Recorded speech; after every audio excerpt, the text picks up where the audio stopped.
यदि एक पति के साथ रहने की अवधि में उसके किसी दूसरे पति ने उस कक्ष में प्रवेश किया जिसमें द्रौपदी और उसका पति विश्राम की अवस्था में है, तो उसे 12 वर्ष का वनवास काटना होगा।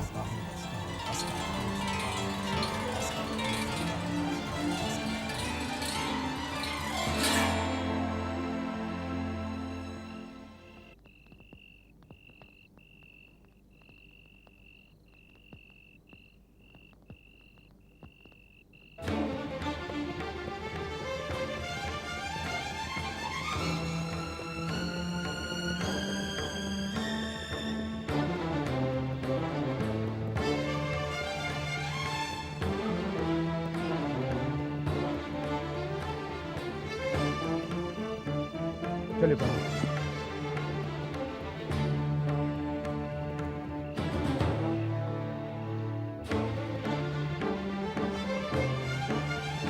ये तो अनर्थ हो गया, नियम भंग हो गया। अब क्या होगा? अर्जुन को वनवास झेलना होगा। परंतु उन्होंने जानबूझकर हमारे एकांत को भंग नहीं किया होगा।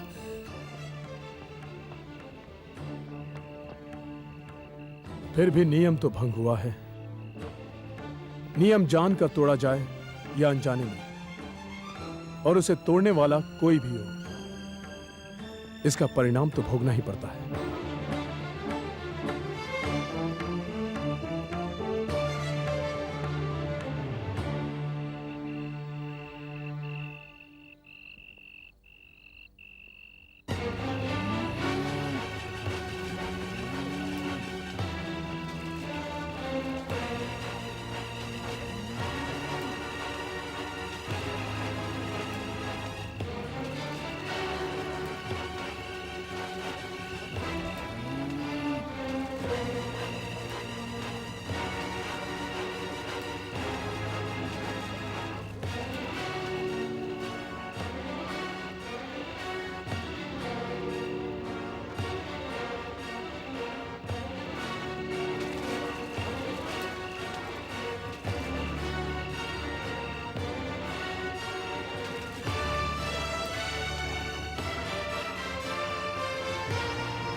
वो देखिए राजकुमार,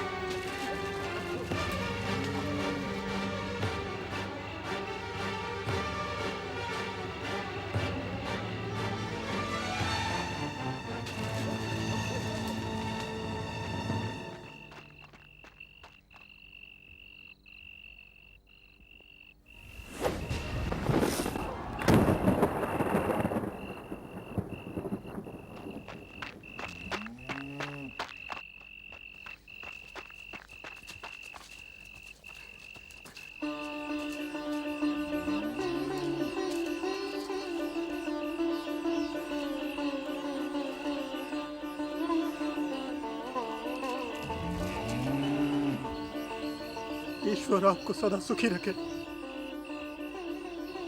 आपका कल्याण हो। आपने एक निर्धन ब्राह्मण का कल्याण किया, आपका कल्याण।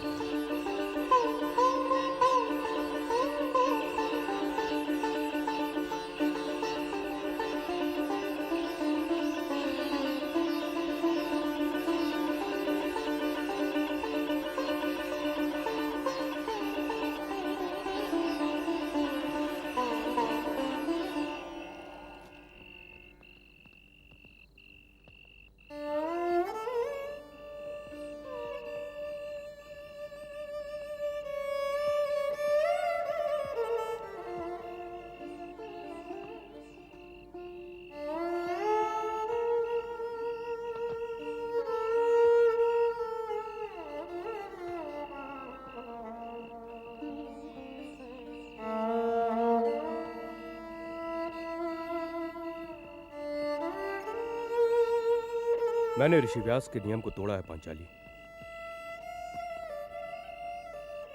और मुझे इस अपराध का परिणाम भुगतना ही होगा। यदि नियम अनजाने में तोड़ा गया हो तो बड़े भैया इसे क्षमा भी तो कर सकते हैं। नहीं पांचाली, नियम सभी के लिए समान होते हैं, फिर चाहे वो राजपुरुष हो या कोई साधारण व्यक्ति। नियम तोड़ने का दंड तो उसे भुगतना ही पड़ता है। पांचाली, कभी कभी धर्म की रक्षा करने के लिए अपनी भावनाओं के साथ समझौता करना पड़ता है। मैं तुम्हारी भावनाओं को समझता हूं, किंतु मैंने नियम तोड़ा है और मुझे इसका दंड भुगतना ही होगा। परंतु आर्यपुत्र। पांचाली, पांचाली, तुम मेरी शक्ति हो और मैं चाहता हूं कि तुम्हारी इसी शक्ति के सहारे मैं अपने इस वनवास को व्यतीत करूं। मुझे मत रोको।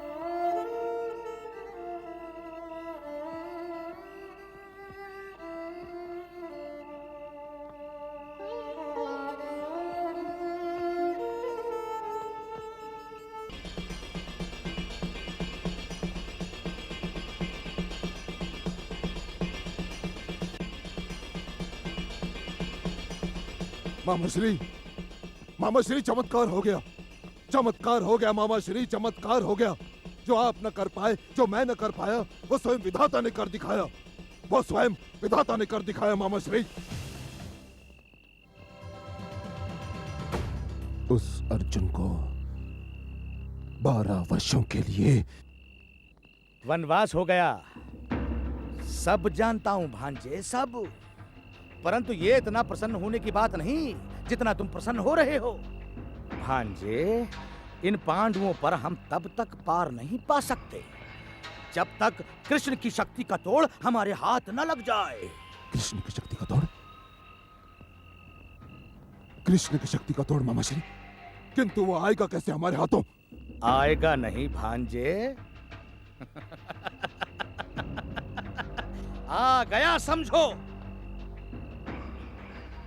वो क्या है मामा श्री? बलराम। बलराम? मेरे गुरु बलराम? ये आप क्या कह रहे हैं? यदि बलराम के समर्थन से सुभद्रा का हाथ तुम्हारे हाथ में आ गया ना भांजे, तो तुम्हारी शक्ति तो बढ़ ही जाएगी, साथ साथ उस कृष्ण का प्रेम इन पांडवों पर से कम हो जाएगा। मामा श्री, क्या आपको ऐसा लगता है कि कृष्ण इतनी सहजता से उन पांडवों का साथ छोड़ देगा? क्या आपको ऐसा लगता है मामा श्री? कृष्ण को बलराम, सुभद्रा या पांडवों में से किसी एक को चुनना होगा भांजे। और बलराम तो तुम्हारे गुरु हैं और तुम उन्हें अधिक प्रिय भी, क्यों भांजे? हाँ मामा श्री, सो तो है। सो तो है मामा श्री। मैंने उनसे गदा युद्ध इतनी भली भांति सीख लिया था कि उन्होंने स्वयं प्रसन्न होकर मुझसे कहा था कि मैं उनसे कुछ भी मांग सकता हूं। यही तो मैं भी कह रहा हूं भांजे कि तुम उनसे कुछ भी मांग सकते हो। किंतु मामा श्री, मैं उनसे क्या मांगूं? उनसे उनकी बहन सुभद्रा का हाथ मांग लो। अपने गुरु के चरणों में अपने सर को रख दो और तब तक मत उठाना भांजे जब तक सुभद्रा और तुम्हारे विवाह के लिए बलराम हाँ ना कह दे। और यदि एक बार बलराम ने तुम्हारे और सुभद्रा के विवाह के लिए हाँ कह दी तो तुम्हारा और सुभद्रा का विवाह हो जाएगा। और तुम्हारा और सुभद्रा का विवाह हो गया ना भांजे, तो ये जो मुरली वाला कृष्ण है ना, ये मुंह ताकता रह जाएगा।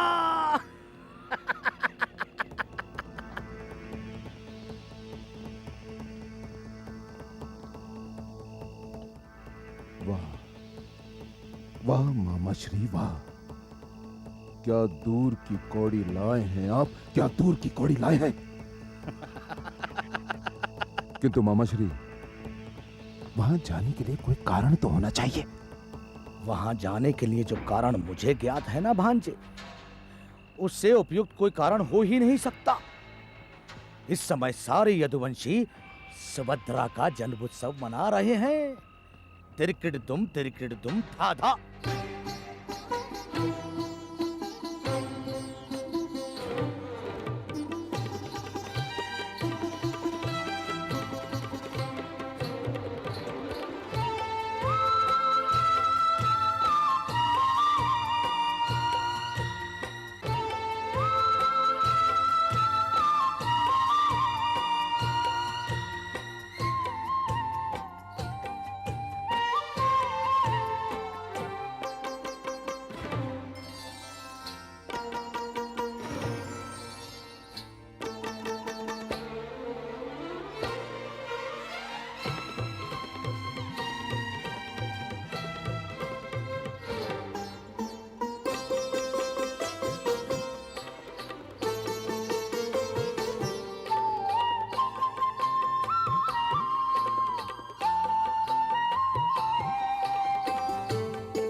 अरे अति शीघ्र लौट आई सुभद्रा।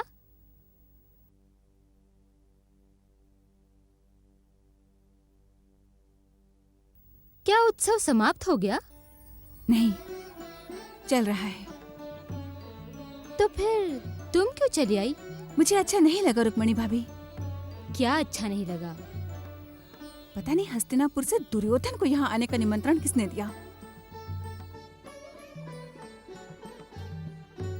अरे सुभद्रा, दुर्योधन तो हस्तिनापुर का युवराज है और हस्तिनापुर और द्वारका के तो वर्षों पुराने संबंध है। फिर उसे निमंत्रण की क्या आवश्यकता? बस उपहार लेकर आ गया। ना तो मुझे उसकी आवश्यकता है और ना ही उसके उपहार की। ठीक है, किंतु इतनी क्रोधित क्यों हो? क्रोधित क्यों ना हूँ? भरी सभा में मुझे घूर घूर के देख रहा था, जैसे जीवन में पहली बार किसी कन्या को देखा हो। मुझे तनिक भी अच्छा नहीं लगा, इसलिए मैं यहाँ आ गई। अरे सुभद्रा, तुम हो ही इतनी सुंदर कि जो भी तुम्हें देखता है बस देखता ही रह जाता है। तुम्हारी सुंदरता पर तो कोई भी मोहित हो सकता है। दुर्योधन मुझ पर मोहित नहीं है भाभी। मैं उसकी भावनाओं को भली भांति समझ रही हूँ। मेरा बस चले तो मैं। सुभद्रा, इतनी कठोर ना बनो। वो तुम्हारे दाऊ का प्रिय शिष्य है। तो हुआ करे। वैसे भी वो मुझे फूटी आंख नहीं सुहाता। अपने संबंध दाऊ तक ही सीमित रखे तो अच्छा होगा।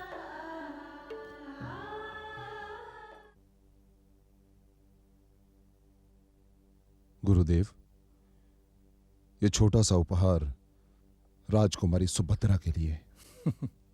उपहार छोटे या बड़े नहीं होते दुर्योधन, महत्वपूर्ण है देने की भावना। हस्तिनापुर और द्वारका के संबंधों को उपहारों की बैसाखी की आवश्यकता नहीं है। वो एक लंबे समय से चलते आ रहे हैं और सदैव चलते रहेंगे। गुरुदेव, हस्तिनापुर को द्वारका की मित्रता पर गर्व है और ये उपहार, ये तो मात्र औपचारिकता है गुरुदेव, और कुछ नहीं। मैं तो इन दोनों राज्यों के संबंधों को और भी दृढ़ बना देना चाहता हूं गुरुदेव, और भी अधिक दृढ़। गुरुदेव, यदि अनुमति हो तो मन की इच्छा व्यक्त करूं। दुर्योधन, मैंने सदैव तुम्हारी इच्छाओं का आदर किया है। कहो, क्या कहना चाहते हो? गुरुदेव, मैं यहां राजकुमारी सुभद्रा का हाथ मांगने आया हूं।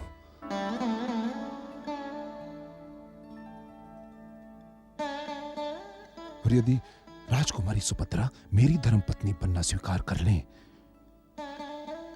तो हस्तिनापुर और द्वारका की मित्रता एक अटूट बंधन में बंध जाएगी, एक अटूट संबंध में बन जाएगी,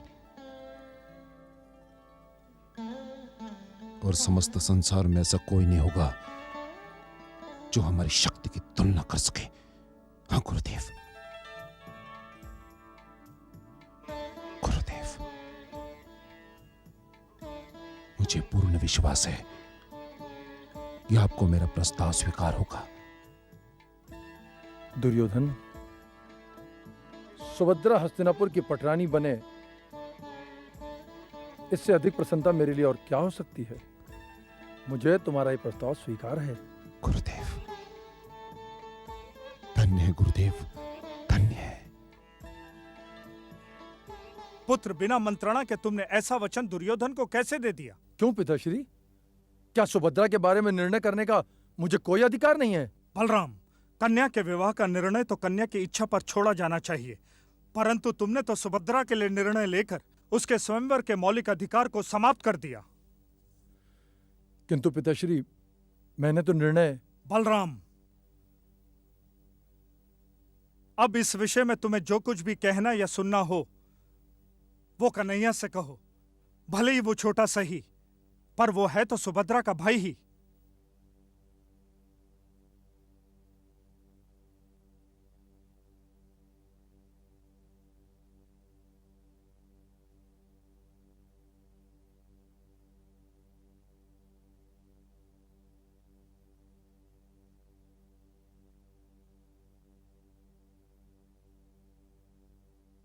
तुम आ गए कन्हैया?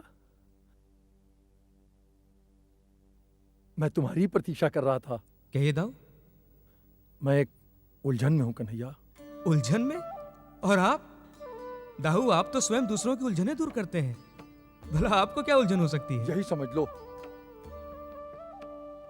मैं भी किसी की उलझन को सुलझाने की चिंता में हूं। दाऊ, क्या मैं जान सकता हूं किसकी उलझन? अपने प्रिय शिष्य दुर्योधन की। दुर्योधन की उलझन?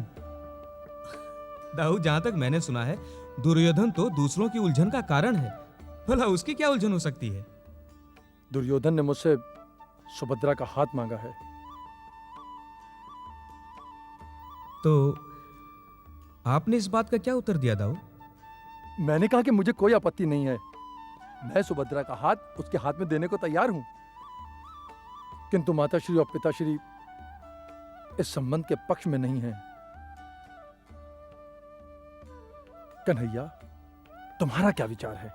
दाऊ, भला मैं क्या और मेरा विचार क्या? जहां आप जैसे बुद्धिमान की बुद्धि कार्य नहीं कर रही है, भला वहां मेरी बुद्धि क्या कार्य करेगी?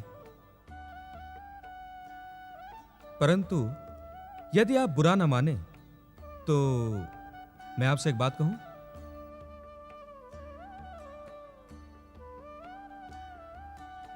बात तो तुम अपनी कह के रहोगे कन्हैया, चाहे मैं बुरा मानूं या भला, तुम्हें कोई अंतर पड़ने वाला नहीं। कहो, क्या कहना चाहते हो? दाऊ, आपको सुभद्रा का हाथ दुर्योधन के हाथ में देने में कोई आपत्ति नहीं, और आपकी उलझन यह है कि माताश्री और पिताश्री इस संबंध के पक्ष में नहीं है। परंतु इस चिंता में आप एक छोटी सी बात भूल रहे हैं दाऊ। क्या? दाऊ, यह हाथ ना तो आपके शरीर का अंग है, ना माताश्री और पिताश्री के शरीर का। यह हाथ हमारी छोटी बहन सुभद्रा का है। दाऊ, क्या आप इसे ठीक नहीं समझते कि इस विषय में हमें एक बार अपनी बहन से पूछ लेना चाहिए कि वो इस प्रस्ताव को स्वीकार कर रही है अथवा नहीं? ये क्या कह रहे हो कन्हैया? सुभद्रा हमारी छोटी बहन है, उसके भविष्य की चिंता करना हमारा और तुम्हारा कर्तव्य है। दाऊ, यह तो आपकी अनुकंपा है कि आपने मुझे इस योग्य समझा कि मैं सुभद्रा के भविष्य के बारे में चिंता कर सकूं, नहीं तो मैं इस योग्य कहां। दाऊ, आप बड़े हैं और सुभद्रा के शुभचिंतक हैं, भला और किसी में इतना साहस कहां कि आपका विरोध कर सके? बात को हंसी में मत टालो कन्हैया, स्पष्ट कहो कि तुम्हें दुर्योधन का यह प्रस्ताव स्वीकार है या नहीं? दाऊ, भला मुझ में आप जैसी बुद्धि कहां कि हर बात का झट से उत्तर दे दूं। परंतु मेरा आपसे परामर्श है कि इस बारे में एक बार सुभद्रा से अवश्य पूछ लीजिए। और रही बात मेरे उत्तर की, तो मैं किसी आवश्यक कार्य से बाहर जा रहा हूं, 1-2 दिन में लौट आऊंगा और तब तक मुझे सोचने का समय भी मिल जाएगा। इतनी प्रतीक्षा तो आप भी कर सकते हैं, और आपका प्रिय शिष्य दुर्योधन भी। मुझे अनुमति दीजिए। प्रणाम दाऊ।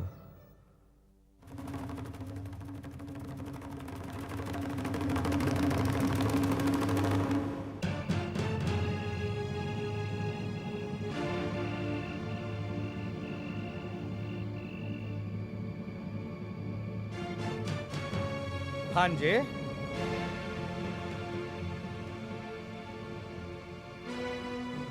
तुम लौट आए भांजे? और क्या करता मामा श्री? मामा श्री, जो कार्य आपने सोचा था वो संपन्न हुआ। दुर्योधन, दुर्योधन, दुर्योधन! तुम्हारी इसी व्यर्थ की दूरदर्शिता पर तो मुझे कष्ट होता है। मामा श्री, स्वयं गुरुदेव बलराम ने मुझे वचन दिया है कि सुभद्रा का विवाह होगा तो केवल और केवल मुझसे। युवराज दुर्योधन से। परंतु भांजे, तुम्हारे गुरुदेव बलराम के अतिरिक्त द्वारका में एक और प्राणी भी तो है, कृष्ण, जो अपनी चतुराई से तुम्हारे गुरुदेव तो क्या, यदि समस्त द्वारका भी तुम्हारे पक्ष में हो तो वो उन सबको तुम्हारे विरुद्ध खड़ा कर देगा। नहीं मामाश्री, इस बार ऐसा नहीं होगा।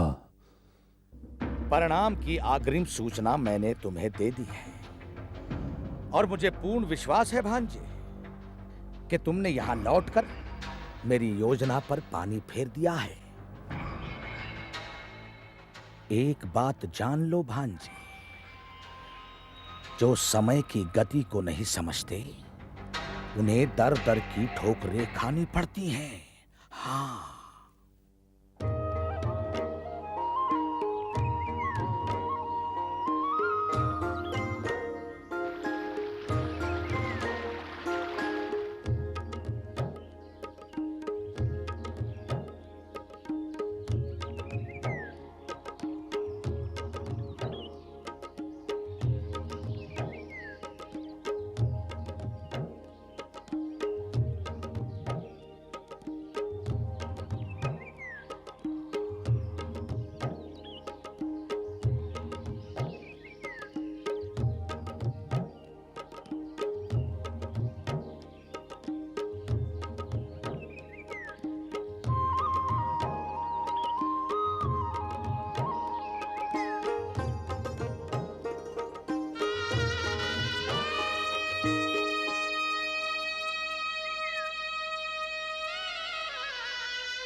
परंतु मुझे ये डगमगाना बहुत भला लगा। क्यों? मैं डगमगाई और उसने मुझे अपनी बाहों में थाम लिया, जो इस युग का सर्वश्रेष्ठ धन है। ये कैसा अन्याय है? एक स्त्री को 5 पुरुषों की पत्नी बनने पर विवश किया जा रहा है।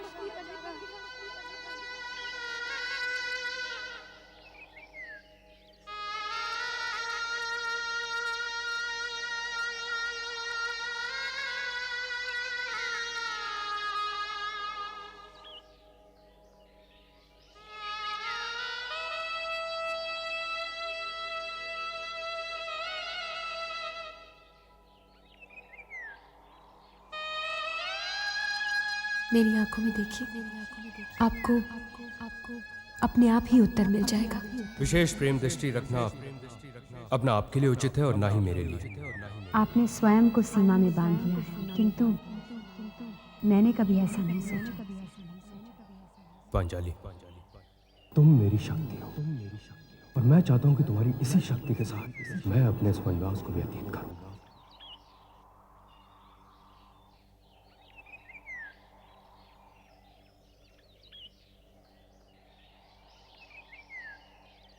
पार्थ,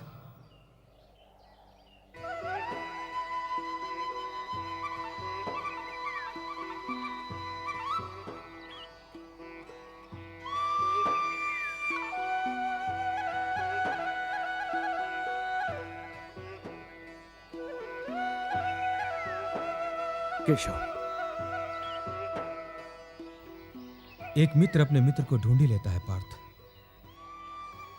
परंतु मुझे इस बात का दुख है कि द्रौपदी को जीतकर तुम लाए और द्रौपदी के साथ तुम 5 भाइयों के समय का विभाजन महर्षि व्यास के परामर्श से मैंने किया और दुर्भाग्यवश उसका पहला पात्र तुम हुए। नियम तो अनुशासन के लिए बनाए जाते हैं केशव, और नियम को भंग करने का दंड मैंने सिर झुकाकर मान लिया। किंतु केशव, रात्रि के अंत एवं भोर के प्रारंभ होने के बीच का समय काटे नहीं कटता। जैसे जैसे वनवास के अंत होने का समय निकट आता जा रहा है, मन की उत्कंठा बढ़ती जा रही है। जी करता है उड़कर इंद्रप्रस्थ पहुंच जाऊं, अपनों से मिलूं, अपनों से बातें करूं, किंतु यह संभव कहां। मित्र, तुम इंद्रप्रस्थ नहीं जा सकते, माना, परंतु मेरे साथ द्वारिका तो आ सकते हो। वहां भी तो सब तुम्हारे अपने ही हैं। और अब तो तुम्हारे वनवास में कुछ ही दिन शेष बचे हैं। वो समय द्वारिका में बिताएंगे। और जब हम दो मित्र मिल बैठेंगे तो समय कैसे कट जाएगा पता ही नहीं चलेगा। किंतु केशव, क्या यह नियम के विरुद्ध ना होगा? कदापि नहीं। नियम के विरुद्ध तब होगा जब तुम वनवास से पूर्व इंद्रप्रस्थ जाओगे। नियम के विरुद्ध तब होगा जब द्वारिका में लोग तुम्हें पहचान लेंगे कि तुम अर्जुन हो। और मित्र, तुम तो सर से पांव तक एक तपस्वी ब्राह्मण लग रहे हो। केशव, आपके पास तो हर समस्या का समाधान इस प्रकार मिल जाता है जैसे किसी सरिता से जल की धारा। मैं तुम्हें इसलिए भी द्वारिका लेके जाना चाहता हूं कि वहां पर गिरि महोत्सव मनाया जा रहा है। गिरि महोत्सव? यह परंपरा मैंने ही बनाई है। मैंने ही इंद्र की पूजा रुकवाकर पर्वतों, प्रकृति और वृक्षों की पूजा आरंभ करवाई है।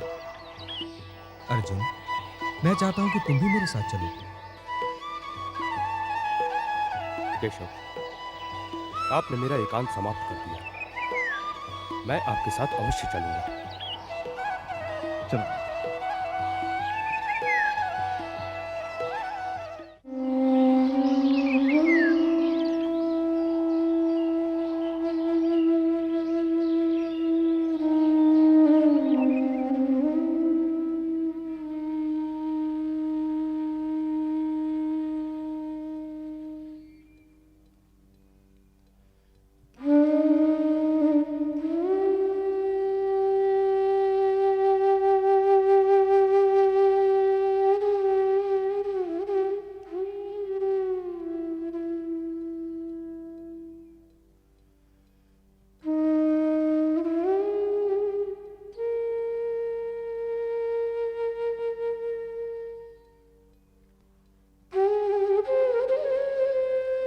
पुत्री,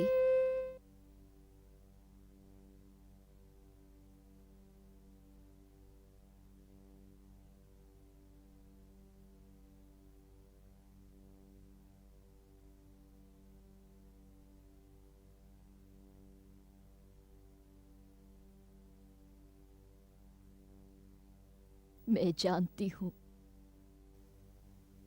तुम्हारे मन में मेरे लिए बहुत रोष है। मेरे मन में किसी के प्रति रोष नहीं, और रोष है भी तो वो मेरे दुख का उपचार नहीं होगा। मैं समझती हूँ तुम्हारे दुख को पांचाली। पुत्र अर्जुन एक छोटी सी भूल का दंड भोग रहा है।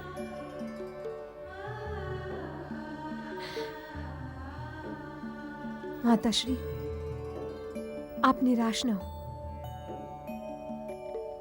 एक छोटी सी भूल का दंड तो हम सब भोग रहे हैं। कदाचित ये भी तो भूल है ना कि पंचपति का होने के उपरांत भी मैं किसी एक के विषय में सोचूं। अब तो इसका भी अधिकार नहीं है मुझे। ये सब मेरे कारण हुआ है, सब मेरे कारण हुआ है पुत्री। पुत्री, मैं तो इस योग्य भी नहीं कि तुमसे क्षमा मांग सकूं।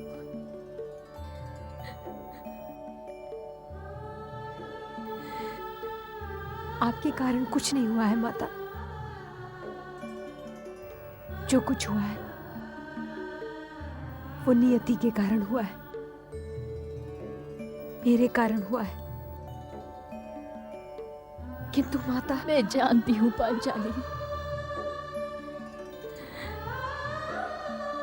अर्जुन ने तुम्हें जीता था। तुमने वरमाला अर्जुन के गले में डाली थी। पंचपति का तो मैंने तुम्हें बना दिया।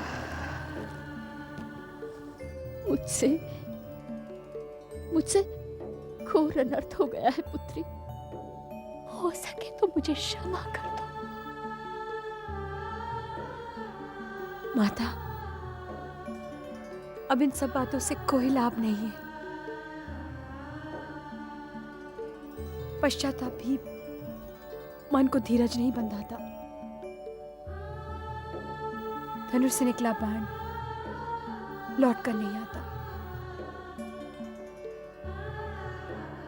समय जो दिखाता है हमें देखना पड़ता है, चाहे देखने का मन करे या ना करे।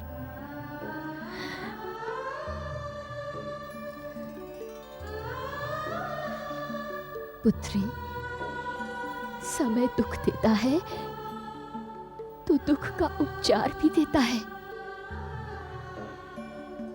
पुत्र अर्जुन के वनवास की अवधि अब समाप्त होने को है। परंतु उनका जो समय मेरे नाम लिखा है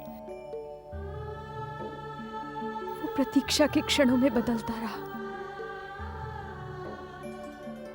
मैं चुपचाप उस अग्नि में तिल तिल कर चलती रही।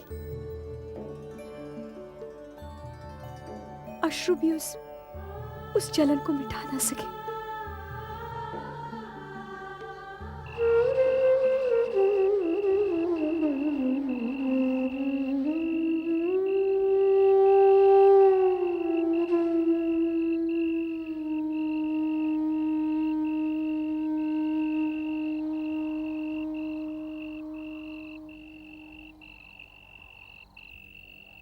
केशव,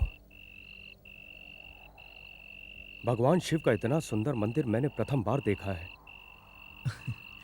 पार्थ, यह मंदिर मैंने बनवाया है। द्वारिका में विष्णु के मंदिर तो कई हैं, परंतु शिव भक्तों के लिए मेरी ओर से ये तुझसे भेंट है। केशव, मेरा धैर्य टूटा जा रहा है। मैं अभी भोलेनाथ के दर्शन करके आता हूं। पार्थ, कहते हैं कि इस मंदिर में जो भी रात भर तपस्या करता है उसे वो मिलता है जिसकी उसने कभी कल्पना भी न की होगी। केशव, तो आज की रात्रि में यहीं पर रुकूंगा और भोर होते ही आपसे राजभवन में मिलूंगा। ठीक है पार्थ, जैसे तुम्हारी इच्छा। यदि तुम रात्रि यहीं बिताना चाहते हो तो शिव जी और उनके भक्त के बीच आने वाला मैं कौन होता हूं? हो सकता है शिवजी प्रसन्न होकर तुमको वो दे दें जिसकी तुमने कभी कल्पना भी न की है। परंतु स्मरण रहे, भोर होते ही मुझसे मिलने चले आना। मैं तुम्हारी प्रतीक्षा करूंगा। जैसी आज्ञा केशव।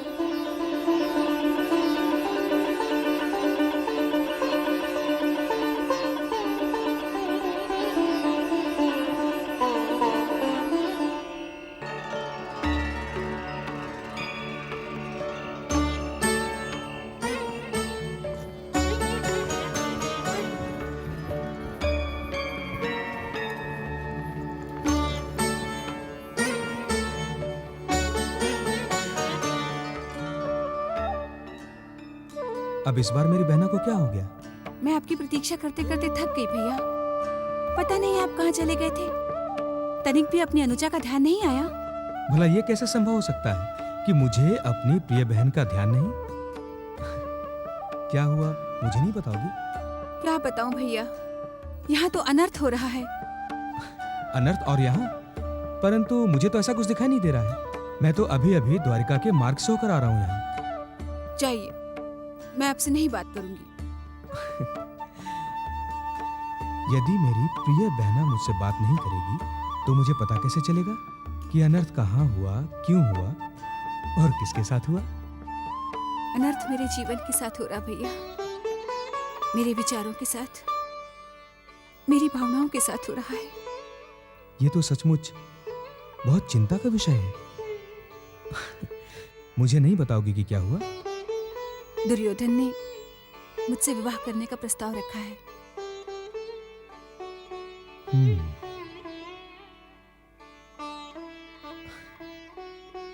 तुमने तो मुझे भयभीत कर दिया था सुभद्रा।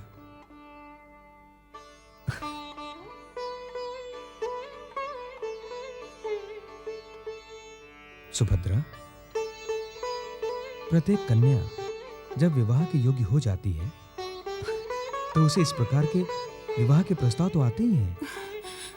और फिर दुर्योधन ने विवाह का प्रस्ताव भेजा है, किसी युद्ध की घोषणा नहीं की। परंतु मैं उससे विवाह नहीं करना चाहती। तो उसमें इतना चिंतित होने की क्या आवश्यकता है? यदि तुम उससे विवाह नहीं करना चाहती तो मना कर दो। यही तो समस्या है। अब इसमें क्या समस्या है? दाऊ मुझ पर दबाव डाल रहे हैं। वो माताश्री और पिताश्री से ये कह रहे थे कि दुर्योधन उनके प्रिय शिष्य हैं। उनका प्रस्ताव हमें मान लेना चाहिए। यदि दाऊ ऐसा कह रहे हैं तो सचमुच यह बहुत बड़ी समस्या है। सुभद्रा, दाऊ हमारे ज्येष्ठ भ्राता हैं और उनकी बात टालना तो मेरे वश में भी नहीं।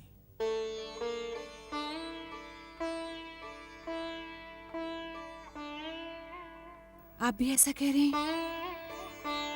मैं समझती थी संसार मेरी बात माने ना माने, पर मेरा ये भाई मेरी बात अवश्य मानेगा। पर आप भी मेरा विश्वास तोड़ रहे हैं।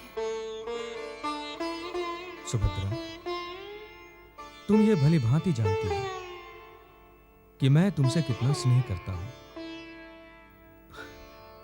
परंतु मैं क्या करूं?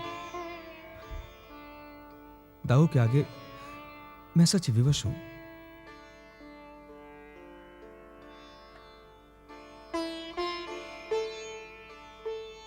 इसका अर्थ यह है कि किसी को मेरी कोई चिंता नहीं। मेरे जीवन का क्या होगा किसी को इसकी कोई चिंता नहीं। मैं संसार में सर्वात अकेली रहूंगी। कोई मेरा सहायक नहीं बनेगा। हाँ भैया, बताइए ना।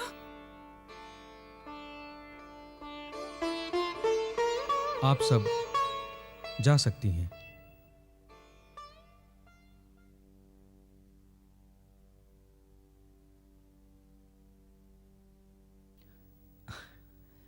सुभद्रा, मेरी बात ध्यान से सुनो।